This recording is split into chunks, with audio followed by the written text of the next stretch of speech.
Oh, you've started recording. Yeah. Alright. Ben. Hi guys, welcome to Tanked Up. We are the weekly video game playing craft beer drinking podcast. Ooh, I dropped the craft in. So we're not just drinking any beer. We're normally drinking craft beer. Yeah, it's beer made by subsidiaries of the company Craft. Or not, perhaps. I am Ben Nova. I am joined by Alex Malpass. Good evening. I'm also joined by Aadil Kurji. Hello. And we're also joined by Wilma the dog this evening, who's sniffing around, not sleeping. So if you hear any dog noises, that's the dog. She's not quite chilled out yet. Yeah. But she will be. She will be. So this week we're going to talk about the games we've been playing. We're going to drink some beers as always. But we thought for the discussion we would talk about game worlds.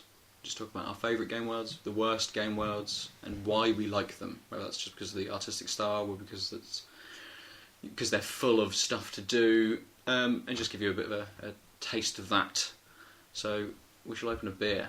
Yeah, so we've got Canadian theme for the beers today. Yeah, So over to resident Canadian. soon to be re-resident. Re-resident? We've got Steam Whistle. President? Sorry. We got Steam Whistle from Ontario. It's a beer. It's a Pilsner. It is a beer. Thanks. It's a Pilsner made in the old railway station in downtown Toronto. It's a lovely little brew pub. And I recommend going there if you are in the Toronto area. They're quite generous with their samples, and it's a decent historical tour as well. So if you're interested in old Toronto, you'll learn a lot about that as well. Nice. And it's called Steam Whistle. That's called Steam Whistle. Cool. Yeah. Comments on the can. It's green. It's green. It's very not bad. green. Don't mind it. Simple. It's a picture of a Steam Whistle. steam whistle. Yeah. Right. And then I think we'll get it open. Let's get drinking. Yeah. Yeah. Well, And we'll okay. introduce the beers as we go. Introduce them as we go along. Yeah, Okay. yeah. Cool. Because we have a few beers to get through this evening. yeah, unfortunately. Unfortunately. All right. So glasses. I think the dog should get a treat, seeing as we're getting a beer. Yeah, that's fair. To be really honest with that. Dog's going to get a lot of treats today. Yeah. So this is a can rather than a bottle, although we said that already, but kind of a long can, not like a Coke can. So 500 ml. Yeah, it's a tall boy. Yeah, nice. That's what we call them back in North America. Oh, yeah. Do you have a name for tall cans here, actually? No, not that I know of. No one's Big ever thought can. about it. 500 ml.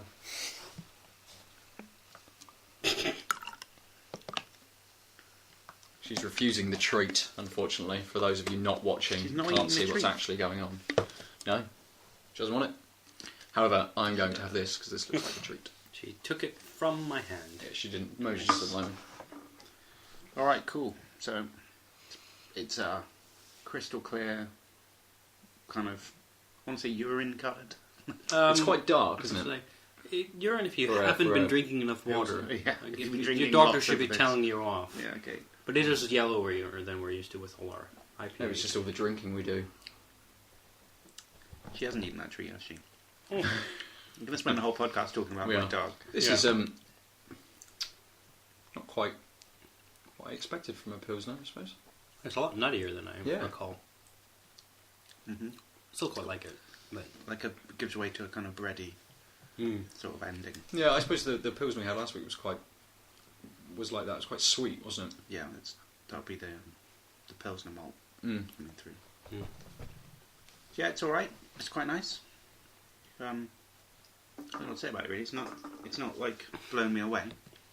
No. It's quite nice. yeah, it's on quite a lot of taps, so it's like one of the standard, Okay. not crap, i.e. Molson Yeah. Canadian, but like a decent pill that you can get at a lot of bars, not pay you through the teeth. So it's not really craft, I suppose. It's quite a large brewery for a large Well, scale brewery. It's yeah. a large microbrew.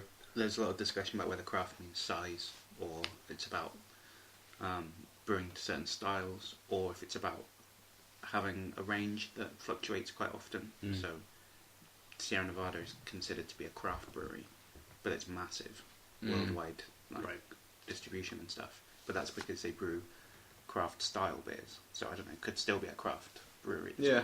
Steam Whistle started small and just kept growing, and used to be just one of those Ontario beers, and now you can get it across the country. So Nice. and Cool. Right. So games this week. I'm going to start with the deal first. What game have you been playing this week? I played a little of Endless Space. Yeah. That's this week was the Steam weekend for the Endless games. Yeah. Amplitude Studios. Yes, Yeah. I think. I had Endless Space. I just had never booted it up. Okay. So it's a sort of Civ style 4X game. You start on a planet in a solar system, and you have to make the population happy. You've got certain ways. You've got 4 resources. You've got industry, science, food, and dust. Okay. That's the same as I think as in Endless Legend as well. Yeah, I think that's so. yeah. And dust is money. Somehow, dust is everywhere, and that's what the world has chosen. The universe has chosen as currency. Science is your research speed, or research units. Industry is building. Food is population. Different planet types have different boosts. So some planets will give you automatically a +1 to food or whatever. They're also more habitable. Like you start on a Terran world. There's tundra, Arctic, desert, and then there's barren and lava, and then gas giants. Nice. The tiers of planets, and you have to research more and more to be able to colonize these other ones.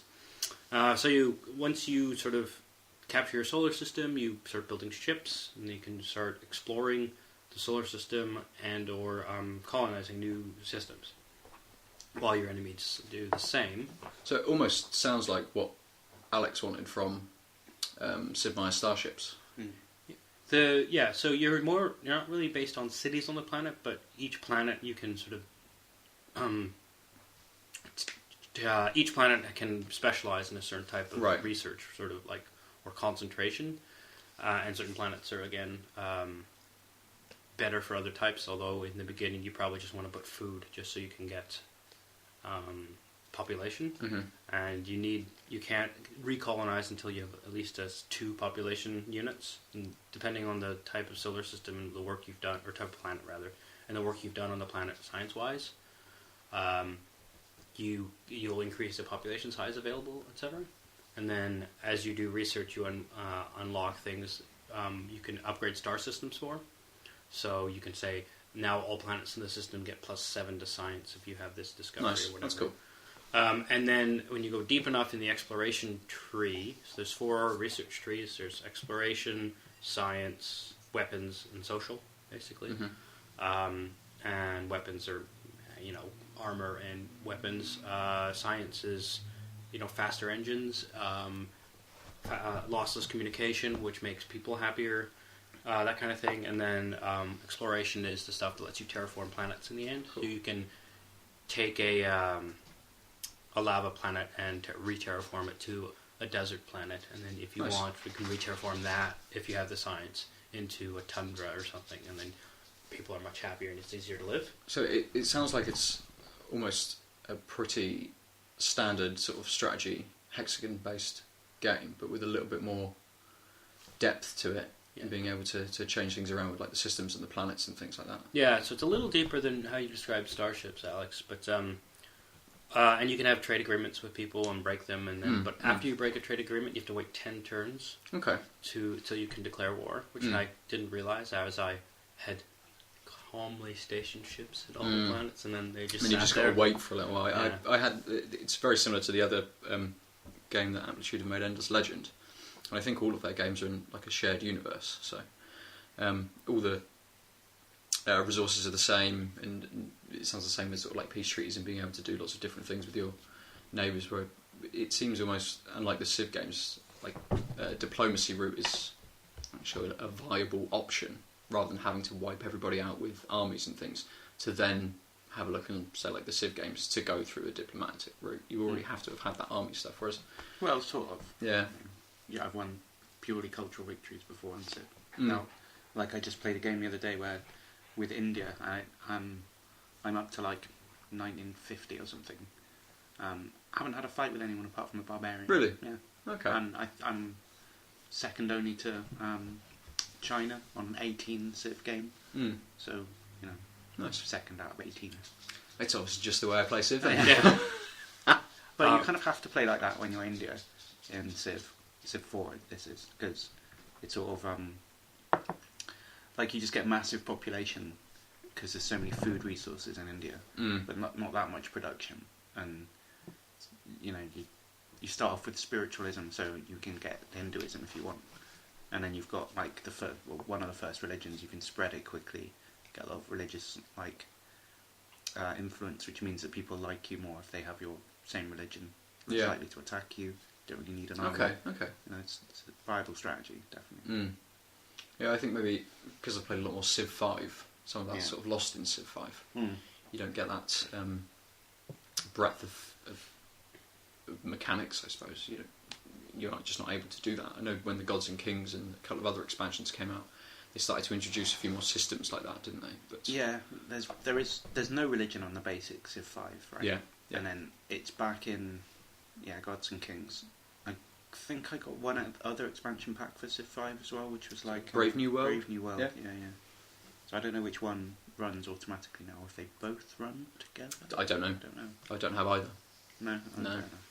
It was kind of worth it getting one of those. I can't remember which one was worth it, but well, it did make the game better.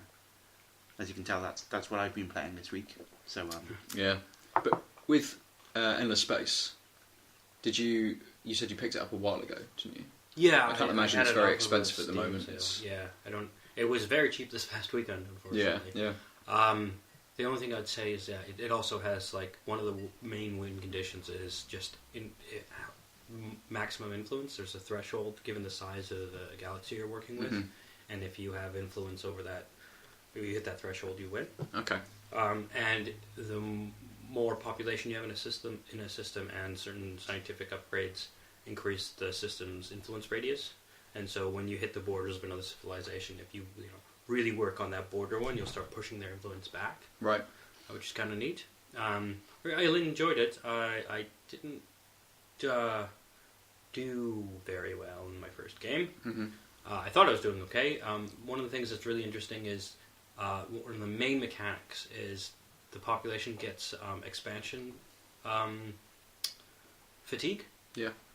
So if you just start saying, I can colonize something there, bang, bang, bang, bang, then you basically, your approval rate and tanks. become unhappy. And then you just can't do anything for a while because everything takes so long because your population's on strike. And then you have to start researching other things. So I did it a really bad way because I had to stop and research to get to the things like the infinite supermarkets, which adds 15% approval on any planet that has it. Yeah. So you just every star system you just slot that to do it, and then you get your approval rating back. But it takes a few turns, and you're not doing anything else. Yeah, I think it was the first game of Endless Legend that I played. Came sort of right down towards the end, and I had a couple of turns left where I knew that I was going to win. And 2 turns before the end of the game, where I knew I was going to win, someone did something and triggered one of the other victory conditions. And I lost with like 2 turns left, just thinking, really? I spent all of this time. It was good, it was enjoyable. But yeah, I think they sort of seem to have a more of a higher, not difficulty rating than, say, like the Civ games. But I think I just picked a normal difficulty to play through on my first time. Yeah, so did I. Yeah, and it's nice that when you play on normal on Civ, you sort of, if you go right through a thing, you sort of walk through it, really. And it's almost quite easy. Whereas with Endless Legend, at least, and I suppose the same with Endless Space, they've ramped the difficulty up maybe a little bit more than, say, the Civilization games. Yeah, you definitely actually need some strategy to Cool. get through it. How about you, Ben? I have played a couple of games this week. As I mentioned last week, I've been playing Pillars of Eternity, but I'll come back to that in a minute. The first game I played was Driveclub, another game I played quite a lot of. But they released a new set of tracks this week and a few new cars. And the tracks are actually taken from all of the expansion packs that they've released. So I think there's something like 11 or 12 tracks to be able to play through. But all of the tracks come from all of the expansion packs I don't have. So it's nice to be able to play different configurations of different levels with cars that I haven't even unlocked yet. Nice. And Drive Club was meant to have a free PlayStation Plus version, which was meant to come out on launch of PlayStation 4. So we're 18 months in, it still hasn't turned up yet. And the Studio Evolution have basically just said, yeah, we're working on it, but they had massive server issues when the game was released, and they wanted to get those all fixed first. Then they wanted to sort out additional expansions and extra bits for the people who had paid for the game first. So this PS Plus version seems to have been pushed back and back and back.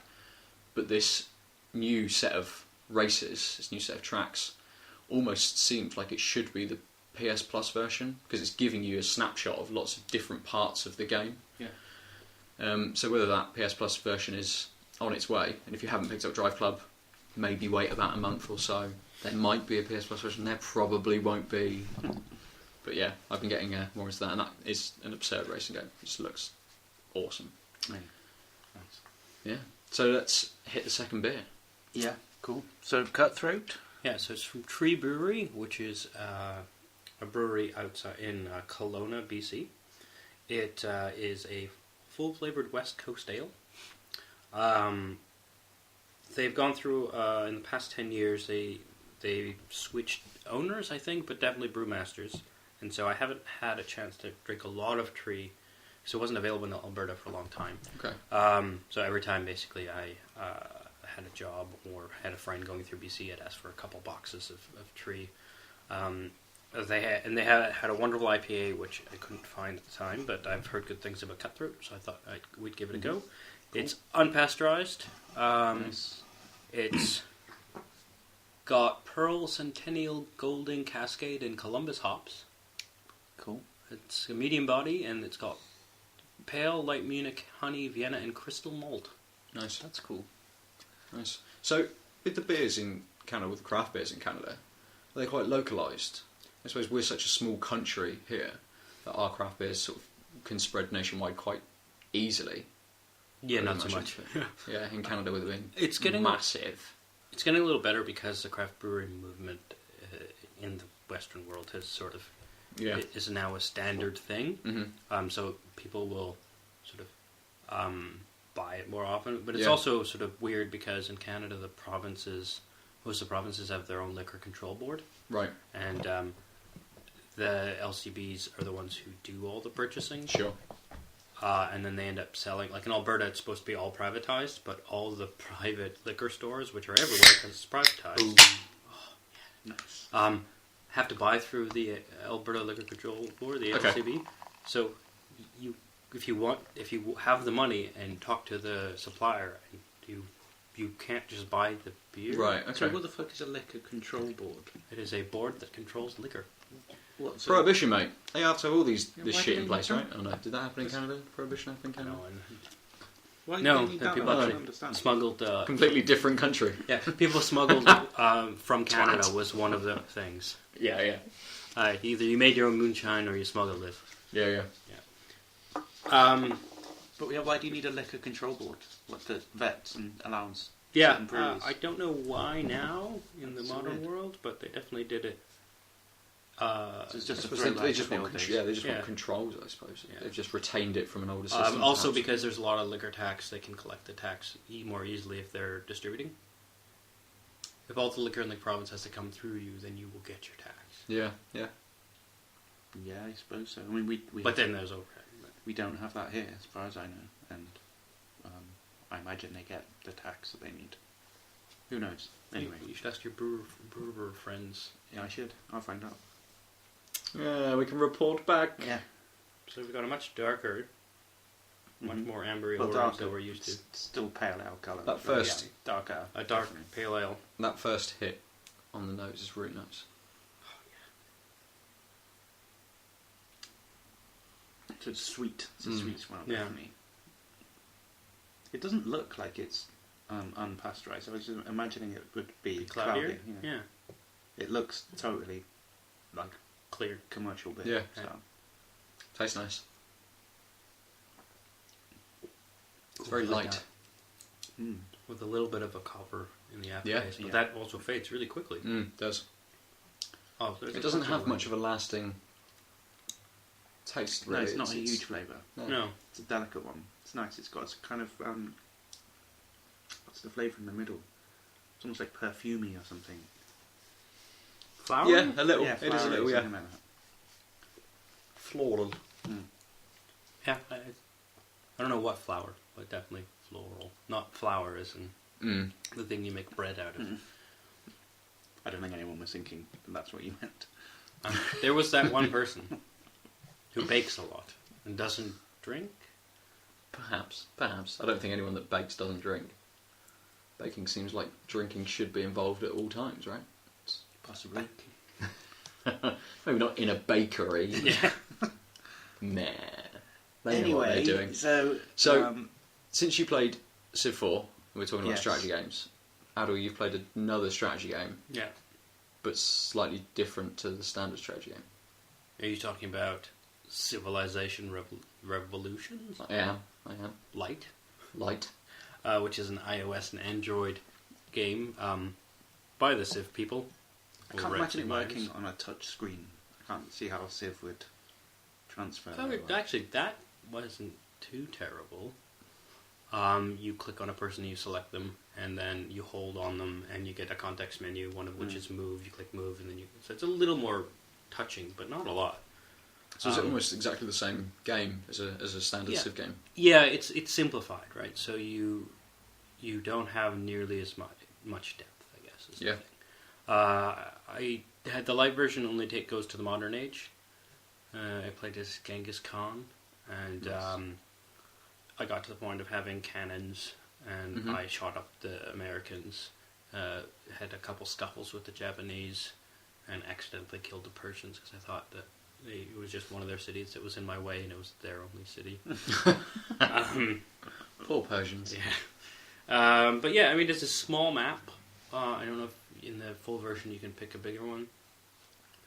But like your first unit galleon could traverse the world end to end, like diagonal, probably in, I'd say, 20 to 25 turns. Okay. So not big, because they go 3 or 4 squares Yeah. at a time. I mean, obviously there's land in the way that might take you longer, but just as a diagonal. You do research, you get wonders, you get people.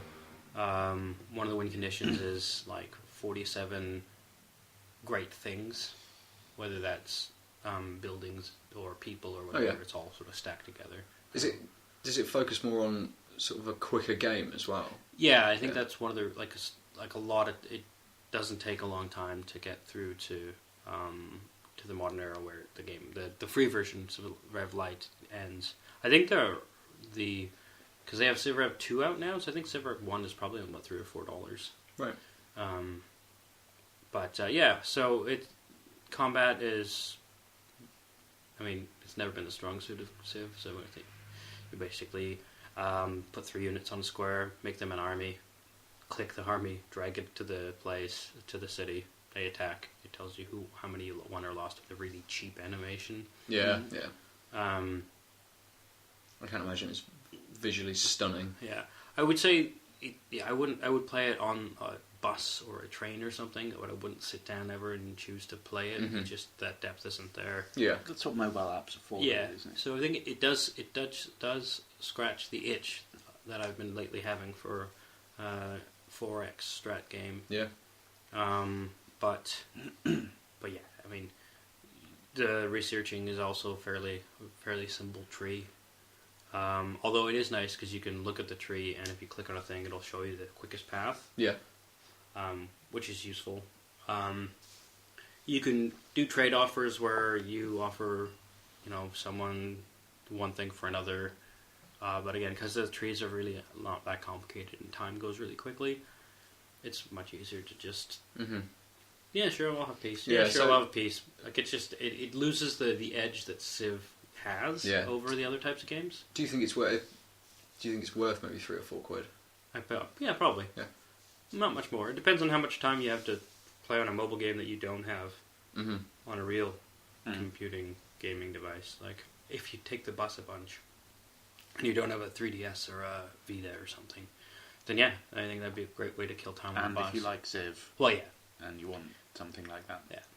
Hey, I mean, of the main genres of games that you can play, that people play, I'd say this type of strat game is actually lends itself more to the mobile platform than the cheap attempts at like FPSs do. Okay, cool. I mean, platformers are obviously okay on these touch screens, and I was surprised at how fluid the strat game was. Cool. Nice. Sounds good. Yeah. So like an 8 out of 10, a 7 out of 10, something like that. For a mobile game, yeah. Yeah. For a real game, more like a 3. Yeah. Right. It's strange that even I do it, like, you differentiate between mobile games and any other kind of game, whether it's on a handheld or a console or a PC. Yeah. Mobile games just seem like they're a completely different entity, almost. Yeah, that would be a good topic for a show, wouldn't it? Yeah, it would. Maybe we Mobile shall game. revisit then. Yeah. It's a control scheme. Because I've played quite a few mobile games in the last few weeks. Amazon keeps sending out, I assume it's generic mass emails to everybody saying you can get £100 worth of apps free in the App Store today. I don't get those. I've never You don't heard get of those? that. Oh, okay. And he's a primer. That's true. Are you? I am, yeah. You're not? Somehow. I don't know why I get these then. I But forgot to cancel my Amazon Prime. That's why I'm a Prime. Like, Again? you get a free 2 weeks or something, and if you don't cancel in that time, it just you pay, rolls you on. pay for the The year, year. the whole year. That's brutal. Yeah. If you email them, you can cancel it, and they usually you can get they'll give you credit for times there. Fuck it, I've got it. I means I can now, like, whenever I buy anything off Amazon, I'm just like, hell yeah, 1 day delivery. Yeah, Definitely, of course. I want it to my house tomorrow. I mean, even if I don't need it at all. Yeah, that's the whole gambit with the free month or whatever, because then people love having things right away. Very true. Hooks you. It hooks you. But yeah, I download a few apps every now and again with this sort of...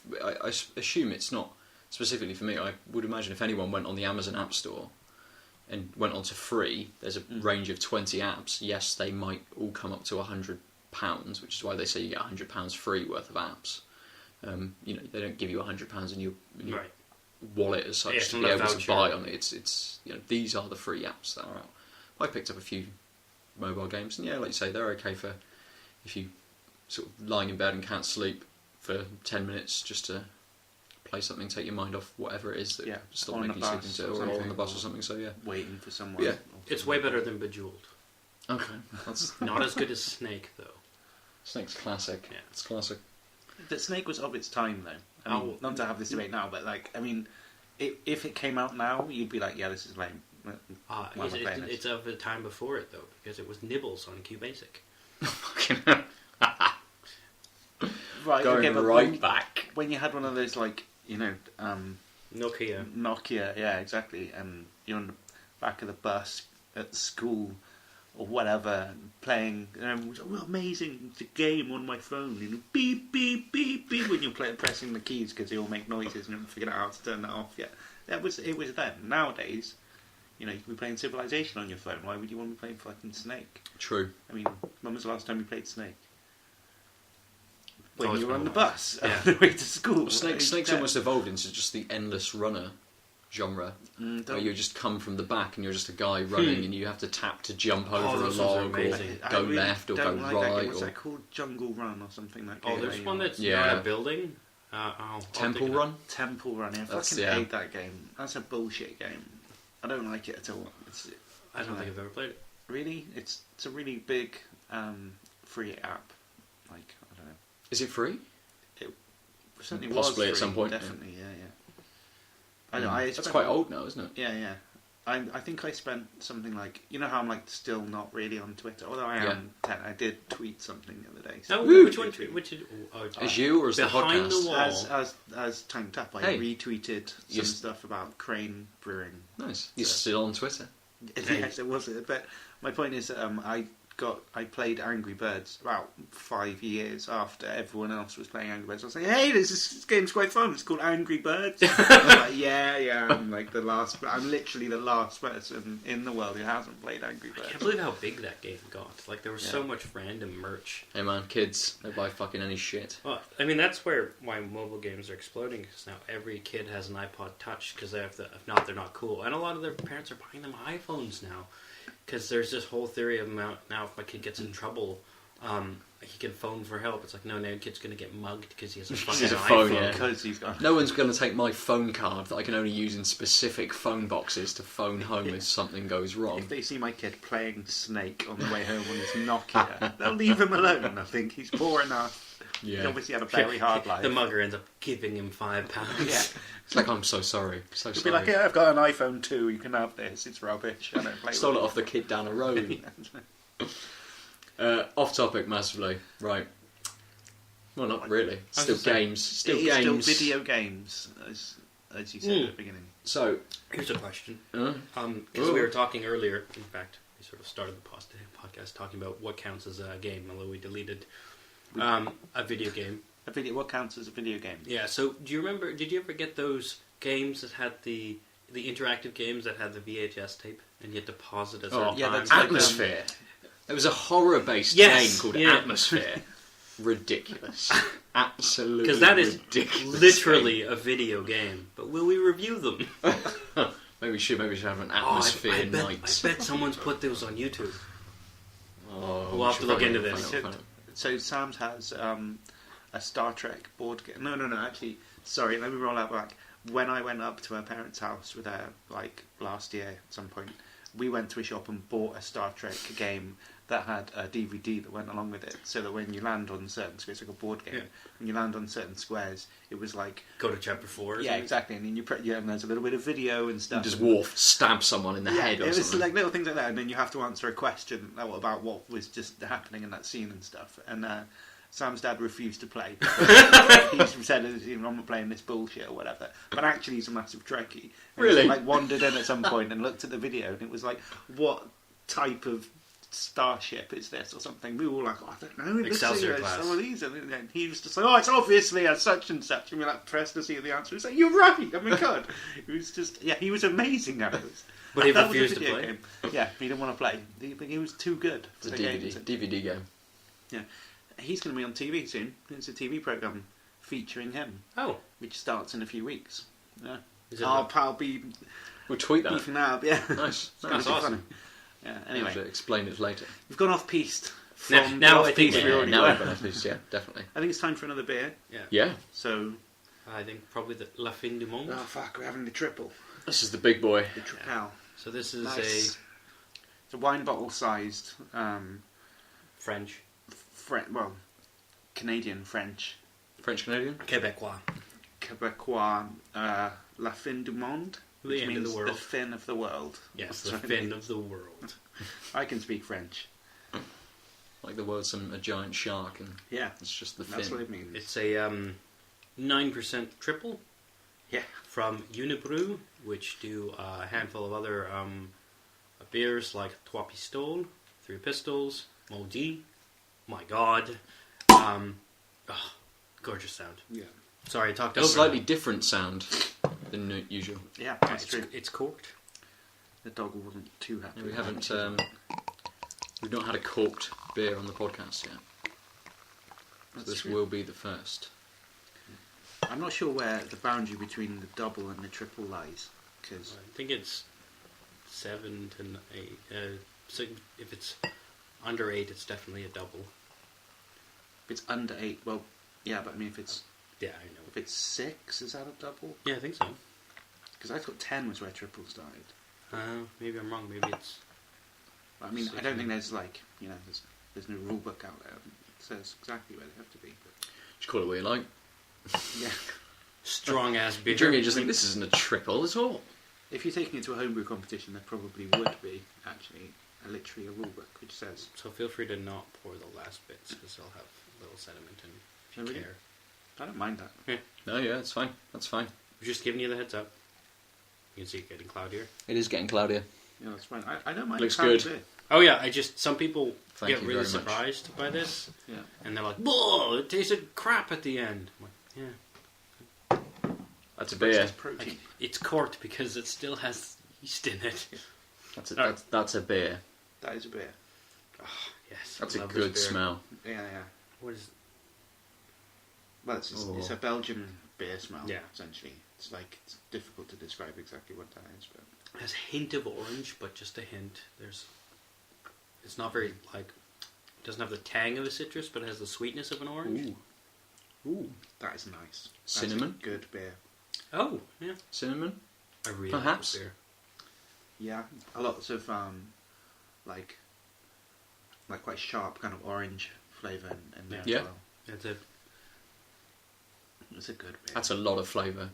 yeah. That is good. That is very good. I thought you guys might enjoy this one. It's like a Trappist style. Yeah, a little bit. It's a Roquefort triple. It's quite similar. The 10? Yeah. The 10 is the... Yeah, I suppose so. The 8 Oh, no. the dark one. That I Yeah, like the the 8 most. is the one I like the most, and the Yeah. 10 is quite good, but for some people, like, oh, I got the 10, what should have gotten the 8? Yeah. It's not about numbers. Yeah, I think we should have a Belgian week. Can you get Belgian beers like that in Canada? Yeah. Yeah. So you could get a Roquefort 8. Yeah. Nice. Yeah, me too. So when I spent my 2.5 years living in Amsterdam and had in the liquor store down the street from my flat, Roquefort 8 for something like, I think it was €3 a bottle. Huh. It was just dirt cheap. I just was like, this is dangerous, and I purposely stopped going to that liquor store because I would just spend too much. 'Cause otherwise, beer is quite cheap in the Netherlands, and that's quite expensive. And it's still it's only €3 for that quality bottled beer. Go back to Canada, saw it at a bar being sold for, I think it was $13 at the bar for a bottle, the same bottle. Yeah. Exchange rate's not that crappy, guys. It's the same as when you go anywhere, I suppose. It's It's proximity. we went to Berlin, and the price of Jägermeister in Berlin is a third of what it is over here. We were buying 750ml bottles for €8 just from Holy Slim. crap. Yeah, absurd. And you're still alive. Oh, that was a bottle a night we banged anyway. That's a different story. It's a different There were no video games at that. There were no video games during that. I don't think when I went there were many mobile games. I think Snake was a little bit old for when I went, but yeah, I don't think many people were playing mobile games at the time when I went there. Anyway, I have played a new game this week that came out last week, which I spoke about previously last week, just very slightly, called Pillars of Eternity. Oh yeah. And it is a sort of dungeon crawler RPG in the vein of Baldur's Gate, Icewind Dale, sort of the isometric based party RPG game. It's fucking fantastic. Is it Diablo-esque or Yeah, more? yeah, very similar sort of style. It draws more on who made the game? Obsidian. It draws more on their previous games. Is it Planetscape Torment and Icewind Dale Right. and the original Fallout game and things like that. So it pulls a lot of different things from that, but it's just such a nice game. It's well balanced with some of the classes. You've got to be really strategic in the way that you approach different enemies and the way that you fight. You get, as with any RPG, you can go really in depth with the character creation and how they progress through. It sort of beats other, or it goes more in depth than other maybe RPGs, and you get RPGs like Skyrim and things like that, slightly different kind of game. But you pick your character class, and you have other party members with you, which are other character or companions, which are other character classes, and you roll through and you get various upgrades and things. But with this, you can really customize your character, so you can have a fighting or a tank type character. Who can be, a fighter can be a tank, a ranger can be a tank. Loads of the classes can fill that role if you want them to. Cool. So it allows you to really play with like the party system and who you have within your party and what kind of character you want to be. It's got a nice sort of questing system. There's a little bit of the sort of tropes of RPG games where you have to run back and forth between different areas and you have to go to one person to get the quest, and then you go to an area and you do the quest, you go back to that person, then they say, oh, can you just go over here and do this as well for me, and you go back. I mean, some of that's there, but it's all really interesting because the world is really good as well. It's really fleshed out. There's lots of backstory. The characters give you a lot of really random, you're just moving through one of the maps and one of the characters in your party will start up a conversation with one of the other characters in your party, completely irrelevant of what you're doing. Oh, cool. That will just kick in, which is really nice, which is a really nice touch. And it's just a really good game. It looks nice. It was kickstarted as well, so I think they made more money than they'd originally thought they were going to. And there's lots of really nice nods to the people that backed the Kickstarter as well. So I think there was a tier where you could name and customise a character, or name and customise an NPC. So when you're moving through the world, you'll see an NPC with a gold nameplate, and that's one that someone has designed. And if you click on them, what happens is with the story, the character that you create, the main character, has something that goes wrong with them, and they become something. They're able to see past lives of people. Basically, you get this ability. It's a passive ability, and it's storyline driven. But you can see into their past lives. So what this does, when you go up to one of these player or one of these backer created NPCs, you get a nice dialogue of text, which is almost like a backstory, like a memory that this person has. So there's lots of that within. So you could not indulge in that at all. You could not click on any of these people. You could have a completely in-world sort of experience, or you could allow the trait that this character has picked up to sort of influence how you then see the world. And there's a lot of depth to it, which is really nice. I mean, I'm only maybe half of the way through at the moment, and I've sunk almost a week's worth of my gaming time into it. It's just a couple of evenings and a weekend, not quite a full weekend, but a decent amount of time. But it's a game that you could bang out in a few hours if you just stuck to the main storyline. I'm not sure, because I've only had one playthrough, and I'm not sure whether the enemies or anything scale with you yet, whether you get bigger groups of enemies based on how many party members you have, whether you do it on your own. It sort of scales down to make it a little bit easier for you, because there are Steam achievements for doing it just on your own and not having any sort of party with you. So it's obviously it is possible, and the developer Obsidian obviously wanted people to be able to do that if that's what they wanted. You have almost more of a Skyrim sort of a Bethesda experience, just going through by yourself and wrecking shit as you feel, or having that bigger RPG experience and having more of a D&D, more of a Dungeons and Dragons sort of experience, and having that big party built around you and being able to roll through that kind of system. So it's got a shitload of depth. It looks good. It plays well. Cool. I just really enjoying it. Yeah. Nice. It's a really good game. And it's not even very expensive. I mean, I think it came out at 40 quid. I might have cheated a little bit and found a code from a website somewhere and got it a little bit cheaper. But you just accidentally but stumbled on it's a there. code. They're there. They're available to pick up. So what you paid it roughly 40 quid, maybe a little bit less, really. I paid a little bit less. But 40 quid, I think, little bit less. I mean, I wouldn't describe 40 quid as not that much for a game. I'd probably say that's pretty much my ceiling. I'm not sure I'd pay more than 40 quid for one game. I mean, maybe a package of games. I really wanted all of them, but I mean, gone are the days where I'm going to be buying Call of Duty on the day of release. Yeah, I suppose even though it's like a kickstarted game, it is still a top tier AAA as the only class that we really have to describe it with. It is that kind of game. It is done to that kind of detail and that sort of level. So that's top end price. It is, yeah. It's not like definitely. quite cheap. It's about right for the quality of game. That's when I say quite cheap and then realise where I'd got it from. That I made the mistake.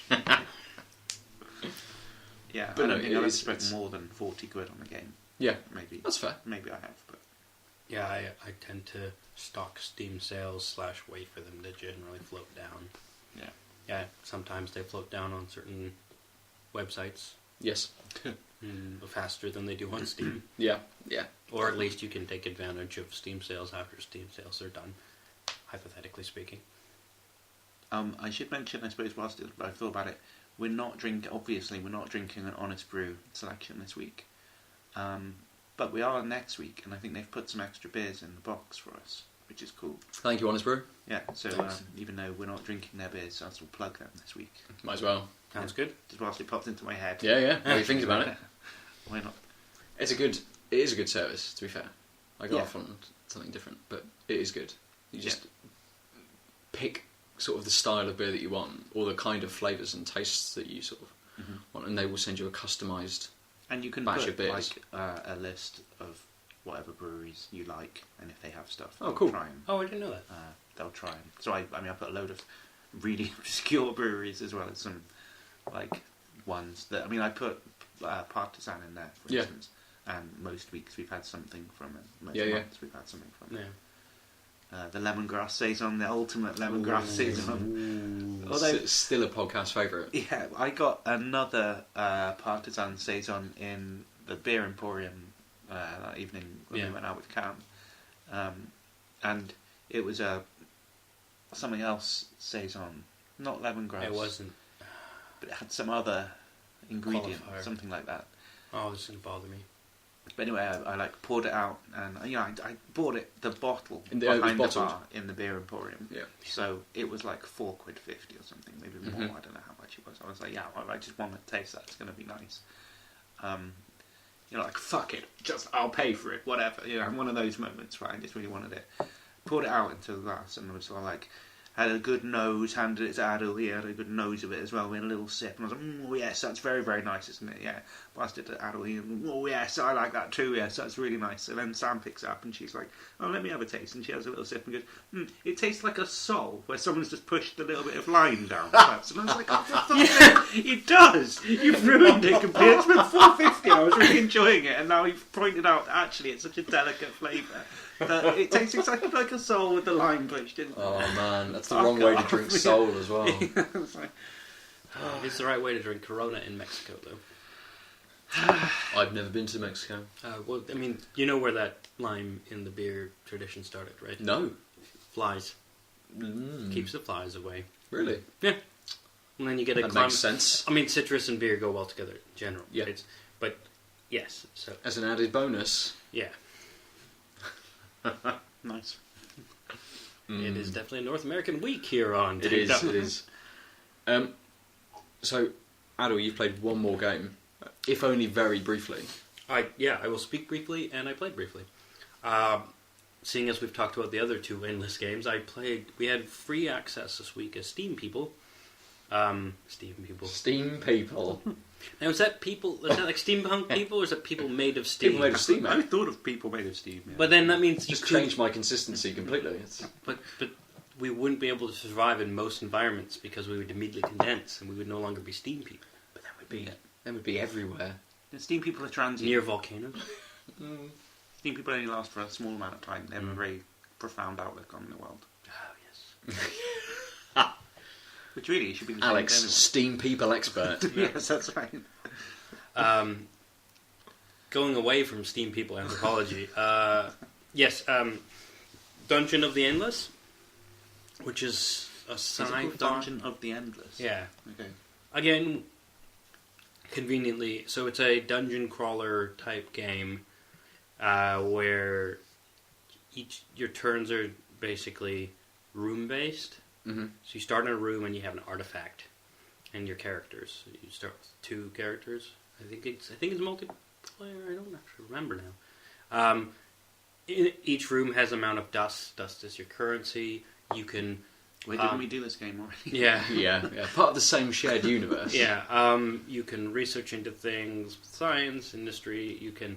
Certain rooms have minor or major accessory slots where you can put things like a minor defense droid where enemies will get shot as soon as they enter it. Okay. As they're progressing through. And as you... So you don't control your people, you just say, go in this room. Mm-hmm. And if there's enemies, they'll immediately start attacking. And you can then order someone in a different room to start going, and they'll go immediately to that room if they need... So that first person through the room has to engage with what's going on in the room. So what you can do is click one and the other if you're worried. Fog of War in a room if you haven't seen it. Once you've seen it, you see the whole room forever, magically. After a while, enemies will start sort of streaming through the halls towards your artifact and start attacking it. only a certain amount of enemies will engage you. And there's weird floating diamonds who you won't auto-engage, it seems. Like, you have to sort of force your characters to. Like, go into the next room they're in, and then they'll start fighting them. Yeah. And the point is you explore the map until you find the exit to the floor. Then you have to go back, pick up the artifact, go to the elevator, go up the floor. And you're basically in the bottom of some sort of complicated tower or bunker or whatever. And you're trying to escape. In the dungeon, obviously. Yeah, but, I mean, it's what I'm trying to say is it's sort of floor-based. Okay. But it's a little weird because it's a dungeon crawler where you don't crawl the dungeon so much as direct to the crawling of a dungeon. Also, one of the interesting nuances is you only have a certain amount of power per floor. So in order to make a defense unit or add some a dust gathering thing, you have to power the rooms. Mm-hmm. Some rooms in between don't have any purpose, but you have to power in a contiguous pattern. Yeah. So you're like, I want to power this room, and then you have to use up power slots to power that room. Which means once you explore, you kind of have to explore a path to its end, and then go back so that you can power all the things to there. And overall, it was an interesting concept, but I spent maybe half an hour, and then was like, don't think this is for me. I thought the various mechanics seemed interesting, but ultimately, I just couldn't get beyond the fact that there are enemies, and sometimes I couldn't just say, I want to kill that guy first. I couldn't walk through the dungeon and be like, oh, I had to click on the guy, then scroll to a room, then click on the room and hope he got there in a sufficient way, and if there was an enemy in between him and that room, he would stop, even if I didn't care about that enemy, because the enemy I wanted him to kill first was already attacking the artifact. Mm-hmm. If the artifact dies, the game ends.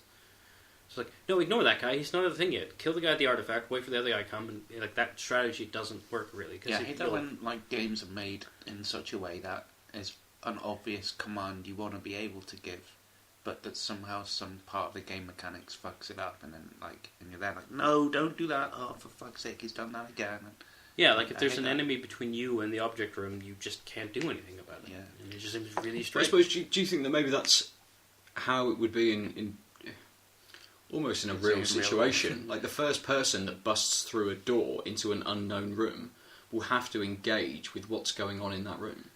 Yeah. If there are enemies in there, you would have to start. Well, right, that's more of a shoot first, ask questions later sort of approach. Oh, but I don't think there's any in this world. Yeah. It's more of if one of you guys is engaging an enemy who takes more than a few hits to die, I can't just send the other guy past the fight. Right. They have to engage. They go and they see the enemy and they start attacking. Meanwhile, the enemies have these weird floating diamond things, which will just continue to go on their path and won't attack you, or they'll just go for the artifact. Oh, double standards. How dare they? Yeah. It's like being in a relationship with a game. Fucking games. But apart from, it seems like it's a little bit of a fun. Yeah, I think if you like that sort of more commander-based approach, I think it might be the solution to dungeon crawlers for you. Because if you don't like the frenetic twitch, run around, smack, having to be on your toes the whole time in a very individual way, rather than being on your toes strategically, that would be the difference between me and someone who likes the game, I think. Yeah, I suppose it's almost completely different to Pillars of Eternity. In that with Pillars, you're constantly pausing the game to be able to issue commands to your party members, and you can set them up in encounters very specifically to be able to get flanking bonuses, and for one of them to be the tank. Oh, but you're controlling all of them? Yes, yeah. So even though you've got one character that you've created, you still control the full party as. But you control the nuances of target this and attack this. Yeah. Okay, so that'd be the gap. You control everyone in this game, but you control them in the. You are now in this room. Yes. Yeah. Not the. You are now in the. You happen to be in this room. You are now doing this. Mm-hmm. I think that's where the gap that I found I really struggled with being captivated by. But Dungeon the Endless as well is a bit more like Endless Space, isn't it? In terms of its setting, it's quite futuristic. So it's. Well, I don't know why that would change any of the game mechanics. It wouldn't, but it's much more. It's the same type of game in the sense of you send in Endless Space, you can automatically play space battles, like when an enemy ship and you are in the same system, Okay. and one of you decides to engage with the other, or you can manually do it. And then there's basically 3 stages of attack: long range, medium range, melee range. Mm-hmm. And depending on what you're equipped with, you can say use this weapon and use this booster. Like there's some that give a -2 enemy accuracy and a +2 to your missiles, which is great for long range because missiles are long range, right? So, and then there's different maneuvers you can be, like default maneuver, flanking maneuver, veteran maneuver, where the guys with the most experience are up front, presumably so they can dodge more.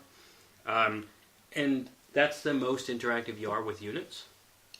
But other than that, I guess I can see how this is the way they thrive, which is it seems like a very issuing commands and let the game resolve the commands sort of universe set of games. How is Endless Legend on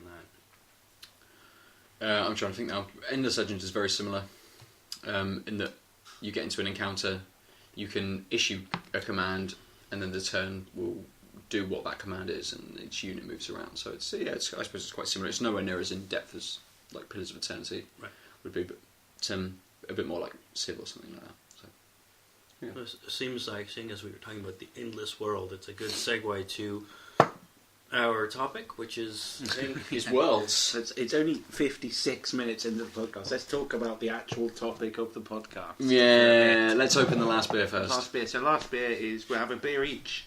Yeah. This is a novelty for the show. We haven't had a beer each before.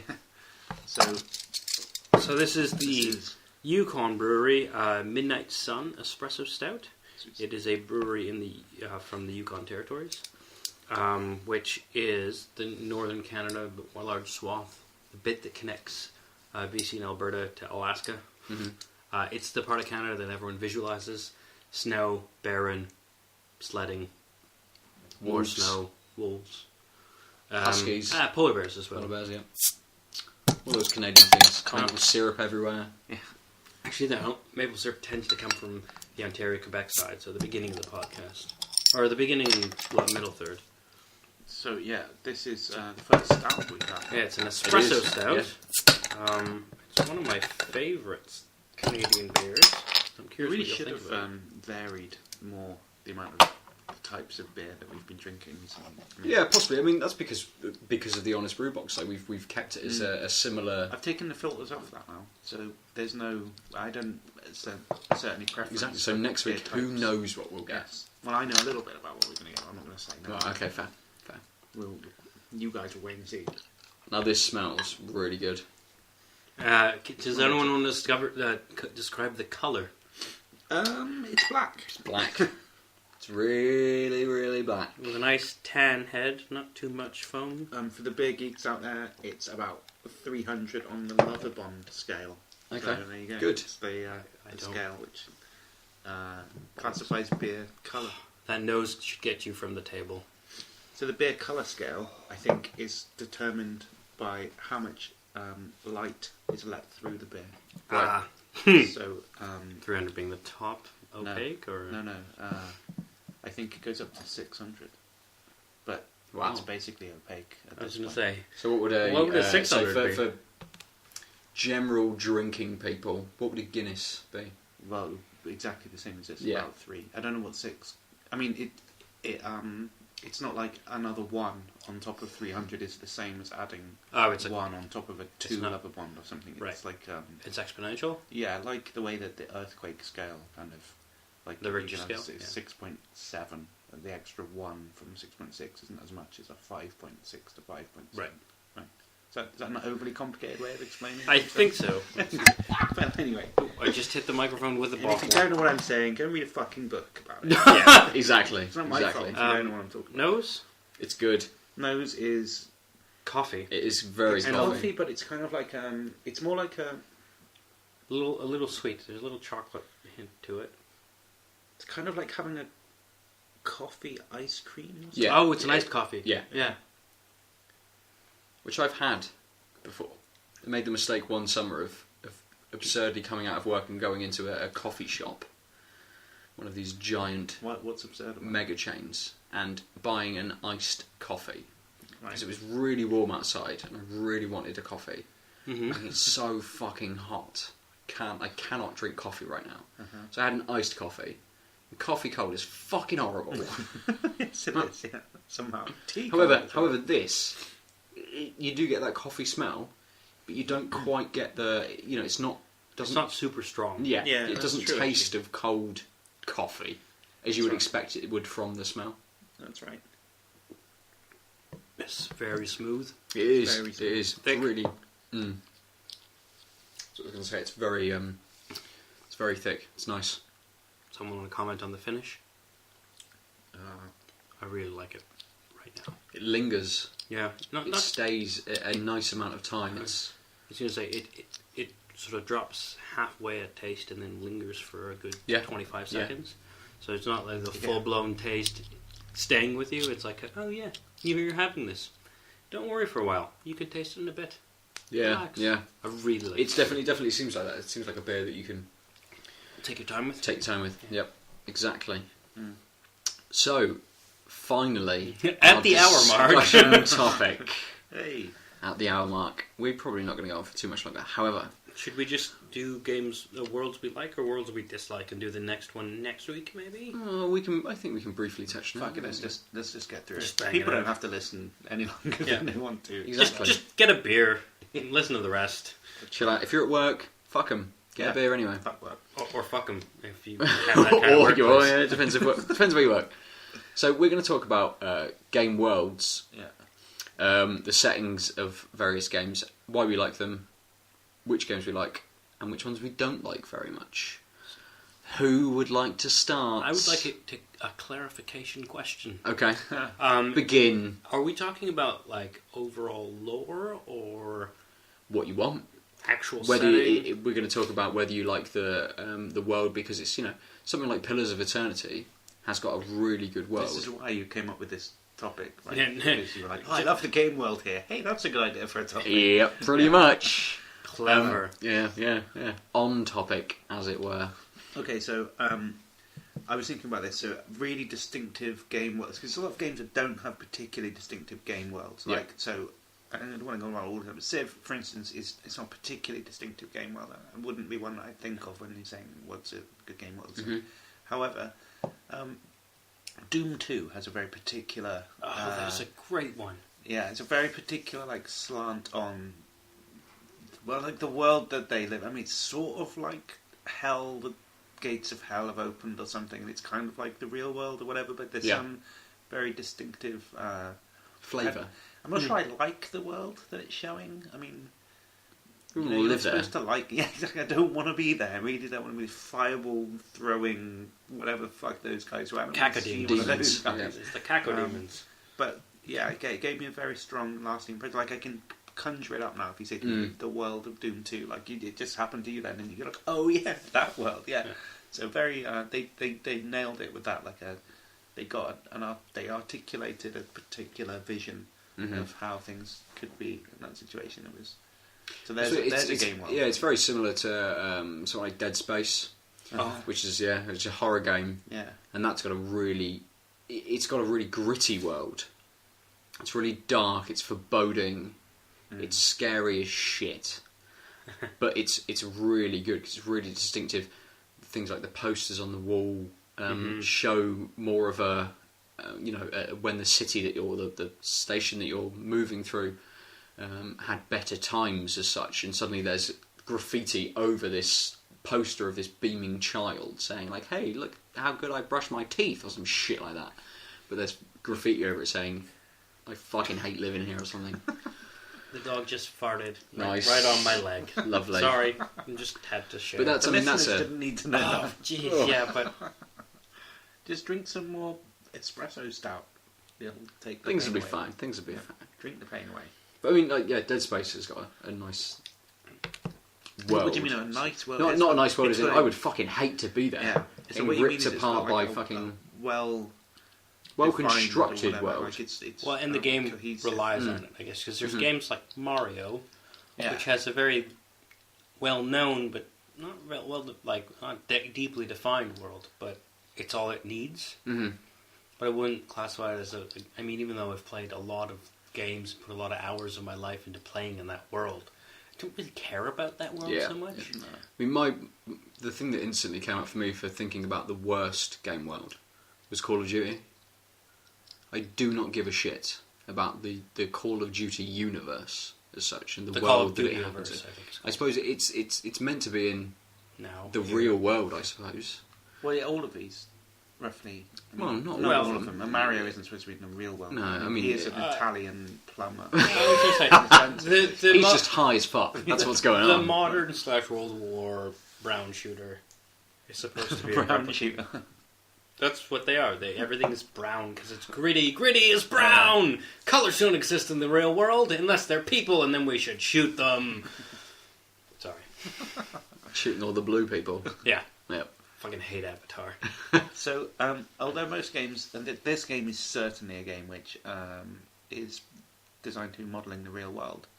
However, it's like I love being in this world when this game, which is Tiger Woods Golf, which is it's so great though because it's like all there is a golf course, you know, and it's like there's people like quietly like clapping when you do your shots, and there's sort of like I don't know some like really tiny little sound effects and stuff. It's always sunny, everything's always nice or whatever. It's you can immerse yourself in and be in this perfect world of like Tiger Woods. You're there playing around a golf, and there's some cunt in Cardiff Bay behind his desk having to type up an administrative report. You don't have to live in that world. You can play golf all the time. That's right. That's the opium you can inject after work to take yourself out. I really like that one. So it's the opposite of the Doom 2 world. Yeah. Both are quite like distinct, whatever. But one's a sort of golf-based utopia. And the other one is, I don't know if those words have ever been uttered before. Sure, someone Donald Trump said them plenty of times. Whereas Doom 2 is a kind of demon-based dystopia. So there's the two poles of game world. I'd have to say I really like the BioShock universe. Especially with the what they did with the latest one, Infinite. Mm-hmm. I really like the detail they put into sort of how the society works, how you as an interloper interact with it. Yeah. And it's really the aesthetically as well, the detail that's gone into it, like the same with like Dead Space, the posters and the people that inhabit the floating. Is it like Columbus, isn't it? Yeah. I think it's called the floating city. Yeah, that's they've done really well at making almost like a living world. Yeah, it's quite breathable, I'd say. Definitely. And you mentioned Fallout. I think all of the Fallouts have also excelled at that. I'm a little biased. I like detail in games. Yeah. Having said so, when you put a lot of detail that's not necessary for a game play, I really enjoy your world because you're giving it a little more depth. Having said that, one of my favorite more recent games I've played, which has a very simple world, is Thomas Was Alone. Yeah. And that's a fantastic world where it's basically silhouette platforming with a series of quadrangles. But they represent, through the little news bulletins that you get between levels, sort of AIs figuring out what it is to be intelligent programs. And you sort of, from these nuggets, you get that this navigation is the program's learning. And they have personalities, and each program has its own strengths, and they're also reflected in how they interact with the other things.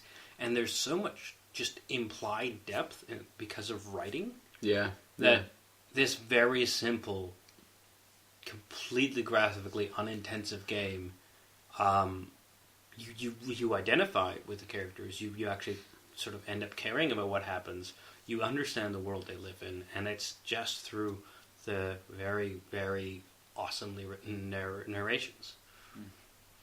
So those would be sort of my standard. Would be detailed FPS style RPGs, and then Thomas Was Alone. Yeah. I think my favourite, I like game-wise like Ni no Kuni because of the artistic style, because they're quite lived-in sort of worlds. Like you say about the detail, I like something that feels like the people that are there should inhabit the environment that they live in. And I think my favourite has got to be Red Dead Redemption. Oh, yeah. Just because you get small towns where there's a lot of people doing things, or they're sat in the bar, there's a couple of people in the shop that you can go in, and then you just get vast expanses of open land where there's nothing. There's several wolves, There's maybe a mountain lion hanging around. There's some bandits chilling out. But it really, I say it really depicts what it was like then. I haven't got a fucking clue. I wasn't there. It definitely depicts. It depicts space. what I believe. Yeah, like, exactly, exactly. And you get this sense of just loneliness from it in some parts, where you just sort of, canting on your horse very slowly along this mountain road. There's just nothing. There's a couple of eagles flying through the sky, and that's it. You can hear the wind in the background, and it's very well done artistically and in terms of how they populate their world as well. So, I suppose it goes the same for the other Rockstar games. I was just GTA, going to say GTA 5 being the most breathable of them all. Yeah. Yeah, but I mean, it's a good world, and I mean, so we've got, I think, to pull it back to the definition of what we're talking about, like, are we talking about like the game world that I like the most, or the game world that's the most plausible, or the game world that you like the the game world most? that you like the most? So I take it's not GTA. It's Saints Row 2. That game world I fucking love. I've not played it. You need to, and not on the PC because if the PC is probably very affordable, the port is atrocious. Okay. But having said that, you get over those things. The bugs are mostly flattened out by patches, but when it first came out, it was awful. But that was the perfect balance of GTA-style gritty storyline with absolute anarchy in the actual gameplay and side missions. So you had insurance fraud stuff where some guy would take, some doctor would sign the scripts. You just had to jump into traffic and get enough damage to you. That's the game. I think the purple dildo weapon started in 2, or was it 3? My problem with 4 and 3, which 4 is basically an upgrade, like a mod to 3. It's the same engine. Okay. Is that it's just so bonkers. It lost that beautiful balance. Saints Row 1 was sort of a GTA clone with a little bit of silliness, but like, okay, I guess if you want another GTA experience and the next GTA hasn't come out, sure, like you're post San Andreas, pre 4. But then GTA 4 was so gritty and like angsty at the character level, really but then enjoy it. murderous, like insane at the gameplay level, that I always found it jarring. Yeah.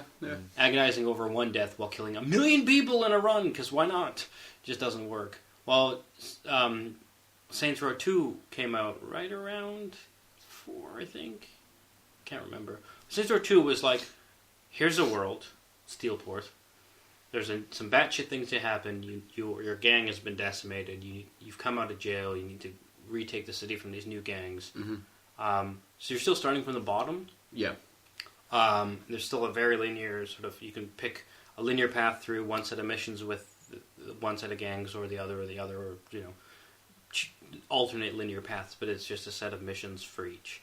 And when you've done all 3, there's a main ending. You're done. And it towed the balance of plausible plot with insane things in the middle. Yeah. And then 3 and 4 were like, nah, alien superpowers.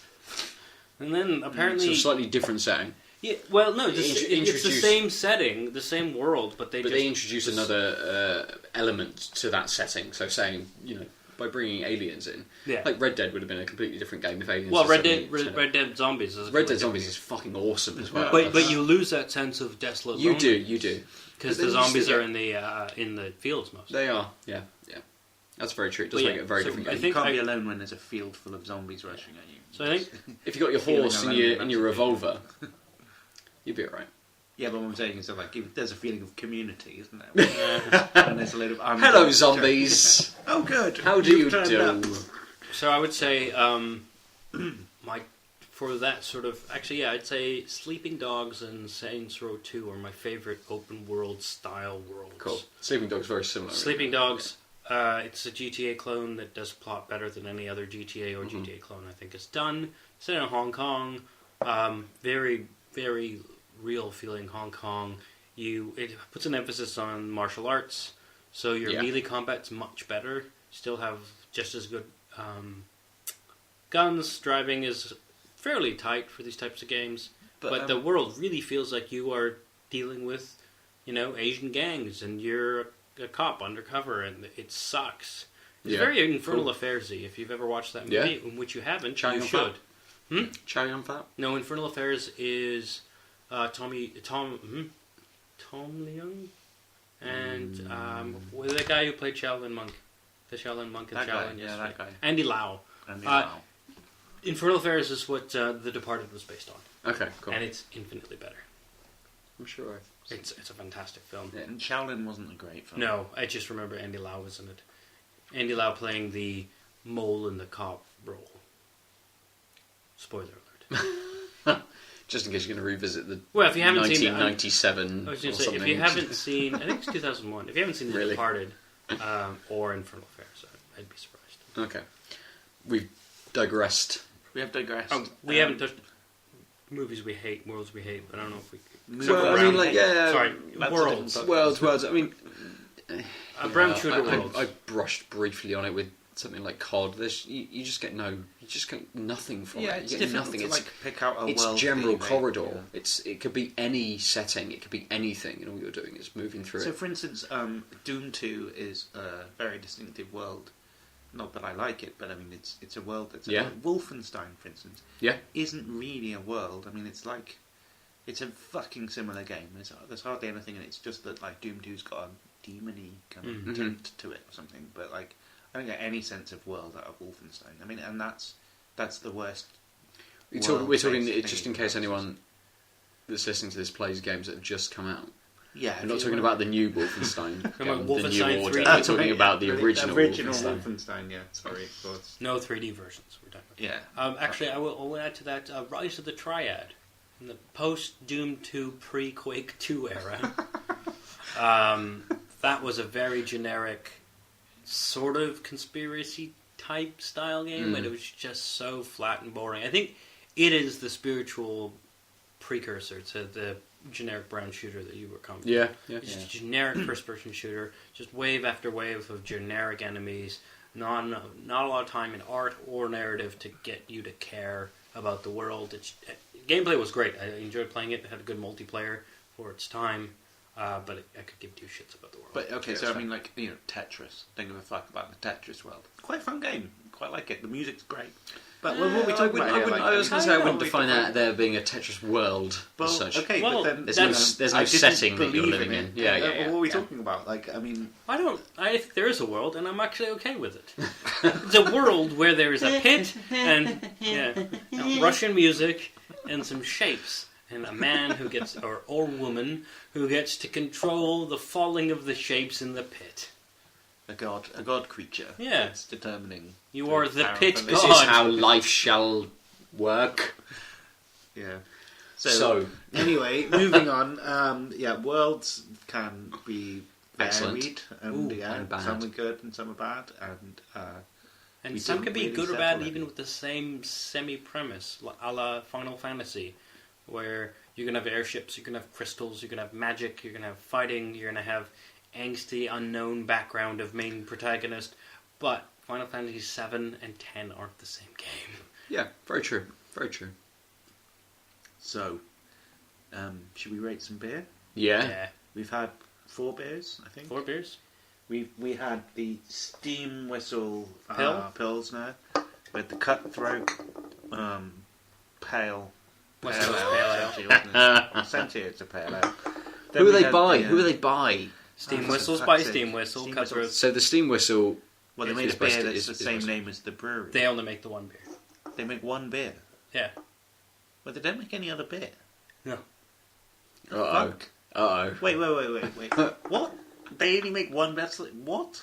Doesn't make any sense. How do they not... Why do they just not... How many beers does Heineken make? Oh, are they like that?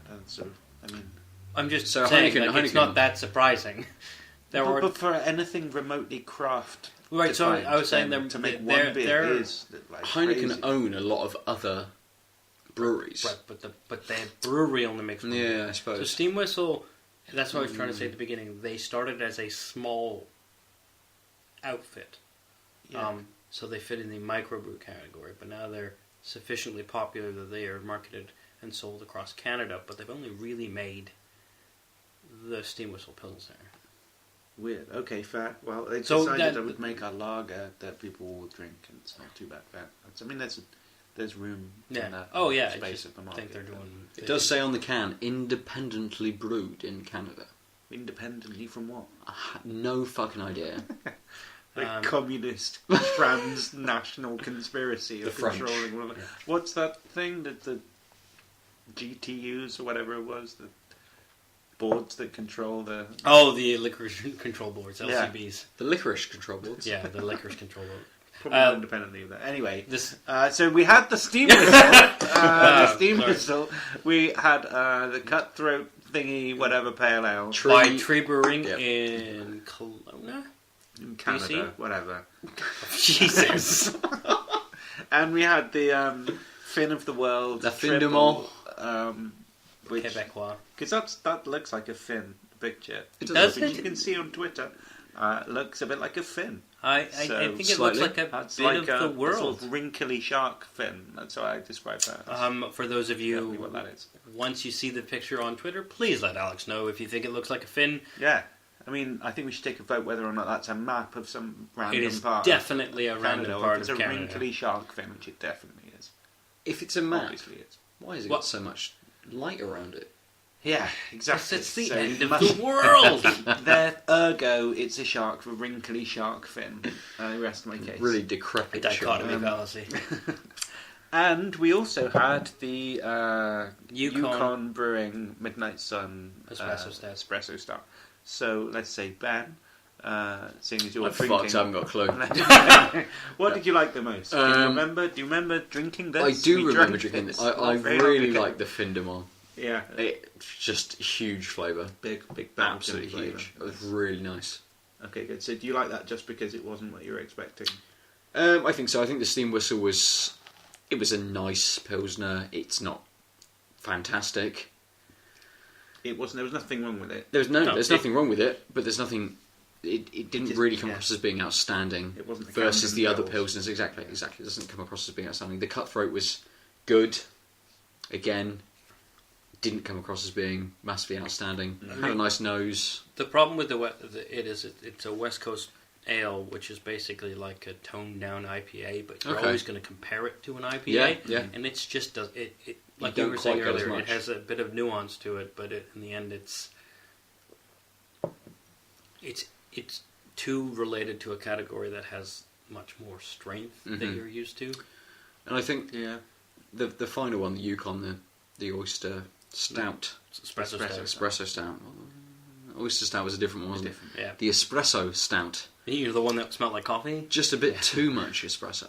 Really? Really? I think so. I've had I espresso think stouts for that me were that's- way more coffee Really? than this. Okay. Yeah, I was going to say that's one of the things I like about it. Is the Yeah. nose is strong. The fact that it's Mm. not that coffee, it's really got to go going for it. So what would you pick? Yeah. Yeah. Yeah. Well, I think I'm torn. So I'm not going to go for the Steam Whistle for similar reasons. It is a nice lager, and I mean, I don't know. I would drink it again. Yeah. I have Yeah. nothing against it at all. I don't want the good people of Steam Whistle to think that I have anything against them. It's just that it doesn't stand out that much from the crowd. Yeah. You know, but that's not necessarily a bad thing because it's in a good crowd. No man, I mean craft beer is So it's what fine. 10% of the beer market. Yeah, but then So craft pilsner is a very small section. I suppose, But, yeah. but there's a lot of really good craft pilsners. out So there, I think- it's like difficult to stand out in that crowd. One of the There's things that nothing wrong Steam with Whistle's really traded on is the fact that it's a good Pilsner in Canada, and there's not a lot of competition in that Right. racket. Mhm. There's the Saskatchewan brewery called Pilsner, and they make Pill. This is what its nickname is, and it's a little more how would you say redneck? That's how you'd say it. Nice. And so Steam Whistle's like the pill that you would get if you actually wanted to taste something closer to what Pilsners are. okay. Okay, cool. But it's still fairly mass market now. Yeah, 10 years on from when it was like, oh, you got a box of that? What liquor store did you get that from? The only one the LCB sold to. Sorry. Anyway, continue. So, and the espresso stout, while being nice, I'm not a big stout fan, and it's difficult for me to choose a stout over A non-stout. a non-stout. Yeah, I mean, I like a stout, but I only have one of an evening, and I normally regret having it because then everything else I drink after that tastes of stout. Yeah, so like, yeah. It's like a nightcap drink or something. But Very much so, especially with the espresso side. Like I don't think it's meant to be a Drink have all a day. box by yeah, yourself. well, I'm not even sure why anyone started. Anyway, but my conundrum is between the deep throat and. I can just see throat. Let's go with cutthroat. So how long has your partner been out of town? I was thinking of Nixon. That's what I was thinking of. That's even worse, I think. It's a political time of the season. Turmoil. It's a- Turmoil. Yeah, Political turmoil. Oh, I see. You're thinking something about Nixon and Canada. So I was thinking between the deep throat and the anal. I mean, what I meant was the fin of the world. Yeah, because I liked the delicate balance of the deep throat. Was nice. I liked. That's a weird sentence. I didn't feel like I would be saying live on. Not so the live, internet. but on the internet. Live on tape. It's live when I'm saying it. I don't know. The Findemont was like big Belgian kind of flavour, which not necessarily better than the Roquefort 10 that we were comparing it to. I'm not sure it was better. It No, was I don't think it is. similar style. It was good. Really liked it. The Cutthroat was like nuanced and interesting for that reason. So, fuck it, I'll go with the Cutthroat. Cool. Yeah. Just to throw a wench in the works. I'm going to have to go for the espresso stout because I love stouts. This is probably my favourite Canadian beer. I hadn't had it in a while, hadn't had the others in a while. It is the Fin de Monde is actually really close as well for me. As soon as you started actually comparing it to things in the category, though, you're right, it doesn't add up.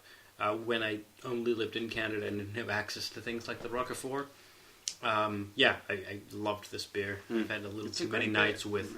I'll buy a bottle or two of that, and at 750 mils and 9%. How much is that, by the way? Roughly. I mean, I don't even remember. It's less than $9 a bottle. Wow. What the fuck? Really? Yeah, it used to be even cheaper. Like, no one in Alberta knew about it, but like random stores would carry it, and you're like, Unibroue's great. They make good beers. They're strong.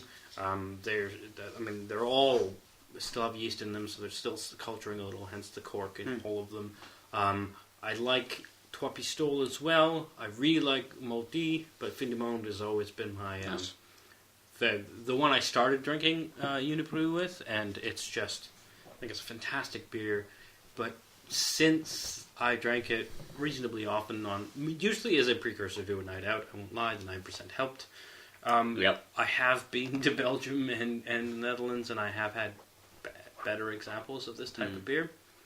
But you're paying more than $9 a bottle. a bottle. Yeah. Really? Not when you're there. Now, if I wanted those beers again, yes. But I would say that the espresso stout, I've had a handful of them, and I like that this one is medium on the nose, but light on the taste. Like, I think it has the right balance of espresso. Good. All right, let's very quickly jackhammer in whatever free game. Is. The free game Save of the week thing is from the quickly. corrections department, and it's Hexagon, but it's at terrycavanaughgames.com. Not terrycavanagh.com. No, /Hexagon. So that's TerryCavanaghames.com/HEXAGON. If you accidentally went to terrycavanagh.com, let us know what it is. No, that's a deep. Have you actually been- Might be porn, might not be. Yeah. Probably is So porn. terrycavanaughgames.com/Hexagon. Let us know what you think. So this week we have a tie between our beers, Three-way tie. a three-way tie. It's a three-way. Yeah. Okay. So basically, All the sex in this fucking episode. Basically, if you want a Canadian beer... Christ, Yeah. fucking disgusting. She's just done that. So Wilma the dog has decided to fart and then fuck off. Yeah. Thanks for that. It's excellent. It's excellent. On that bombshell. It's a great. If you want a Canadian podcast beer, environment. just don't have Steam Whistle. It apparently is the conclusion. That's very true. It's very true. Unless it's the So only beer. we have been tanked up. You can get us at tankedup_cast on Twitter. You can get me at Nova_47. You can get Aadil is at the Omniarch. That's TheOmniarch. If you tweet at us, Alex may reply to you. Just maybe say at tankedup_cast Alex : or even just a : I'll presume we'll presume A colon. oh colon Jesus Christ Right, that's it. We're done. Laters. Bye.